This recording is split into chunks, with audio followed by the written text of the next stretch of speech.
Okay, this video is a book review. Here's the book. It's called Writing with Clarity and Style. The author's name is Robert A. Harris. And what it really is it's about rhetoric. If you look at the table of contents, it systematically classifies all the rhetorical forms. You know, go the basic concepts like parallelism, chiasmus, antithesis, and then how to put those in order and make it resonate better. You know, the climactic rise to the key point. All the things like isocolon, tricolon. So all these rhetorical terms, they come from the ancient Greeks. Basically, the ancient Greeks were brilliant. They noticed that some speakers were significantly better than the other speakers. So they just wrote down all their techniques. And they gave them these Greek names that are hard to remember. But the idea of noticing what the best speakers do and classifying those things so one can learn from those techniques. And then Cicero, of course, was the greatest orator in Latin, and he went and he translated the Greek books into Latin, and he classified all these oratorical forms. And you know, to speak well was a big deal in the ancient world. There weren't any typewriters or computers or any of this stuff. You had to go up and speak in front of a group of men. And Cicero was the best. And then Quintilian had a whole school of rhetoric. He's another great Roman orator. And so these have been studied for a long time.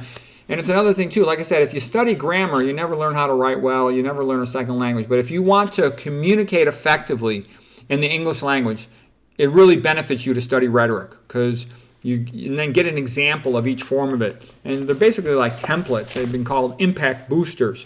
They make your words more memorable, they make them more understandable, they resonate with the audience. So this is a good book for going through all the rhetorical forms. It's pretty well classified. The guy's intelligent, kind of like a smart college professor type of guy. And just so you know, though, I sort of took rhetoric because I was interested, and I'll give you a sense of the relative thickness of the book. So here's this book. It's a tiny little book. If you just want to learn rhetoric, this is a good book. It's 180 pages. I was real interested in writing, and I wanted to learn how to write better because when I first started writing books, my friends teased me. I have a bunch of friends that are lawyers and they write every day, and they mocked my writing technique and style. So I wanted to get good at writing. So I then decided to read everything I could on the subject of writing. I read tons and tons of books, essays, you can name it. And this book's more like about 530 pages or something. This is my own book, like a PhD. So what I did with the rhetoric was, so my book's going to be more expensive. This is a quick little workbook on rhetoric. This is a big bulky book on how to become a better writer.